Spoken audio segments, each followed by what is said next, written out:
Chers amis, bonjour. Je reviens vers vous car cette nuit, sur les coups de 2h30, 3h du matin, j'ai rencontré trois jeunes, hein, donc deux filles et un garçon, qui traînaient donc dans des quartiers et qui sévissent sur les véhicules. Je n'ai pas trop fait attention sur le fait qu'ils dégradaient donc des véhicules, car moi je rentrais donc de mon service. Et il s'avère que dans la journée, justement, les propriétaires des véhicules sont venus me voir pour demander si j'avais rien vu. Et effectivement, sur les coups de 2h30, 3h du matin, quand je suis rentré, j'ai croisé justement ces trois jeunes-là. Et donc ils sévissent sur les quartiers de Fourmi, sur les véhicules donc des gens. Je sais que moi, ils m'ont envoyé donc des œufs sur le véhicule, ils ont envoyé ensuite des pommes de terre et ensuite après ils ont envoyé des abricots. Bon bref. Ceci dit, ça encore à la limite c'est pas grand chose, mais par contre ce qu'ils ont fait cette nuit, ils ont crevé des pneus, ils ont arraché des essuie-glaces, ils ont ouvert la trappe d'essence, on sait pas ce qu'ils ont mis dans le réservoir, enfin bon bref, donc c'est des jeunes entre 14 et 15 ans.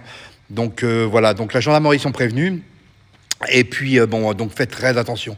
Il y a aussi une autre chose, il y a des gens qui vont vous contacter à l'aide de votre téléphone portable, vous demandant si vous êtes chez vous.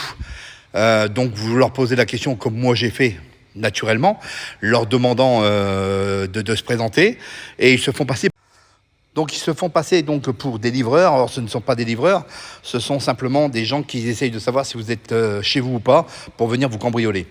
Donc faites très attention, prévenez donc vos familles qui viennent vérifier chez vous si vous n'êtes pas là. Vous pouvez aussi aller à la gendarmerie, déclarer que vous n'êtes pas là. Ils vont s'occuper de faire des rondes. Regardez s'il n'y a pas eu de cambriolage chez vous. Ensuite, cette nuit, donc le gouvernement nous a pendu encore quelque chose. Et oui, il fallait s'y attendre, histoire de reprendre un petit peu d'argent sur les contribuables. Allez, vous allez donc passer, pour tous ceux qui ont la trottinette électrique, vous allez devoir donc passer un permis trottinette, bien sûr. Et bien sûr, si vous ne le faites pas, vous êtes sous régie d'une amende sévère, d'accord. Et n'oubliez pas aussi, maintenant, la tenue est obligatoire, la tenue, le casque, enfin voilà. Donc faites très attention à tout ça. Je vous dis, la rentrée risque d'être pas mal dans les taxes en ce moment. Allez, à très bientôt et bonne fin de vacances.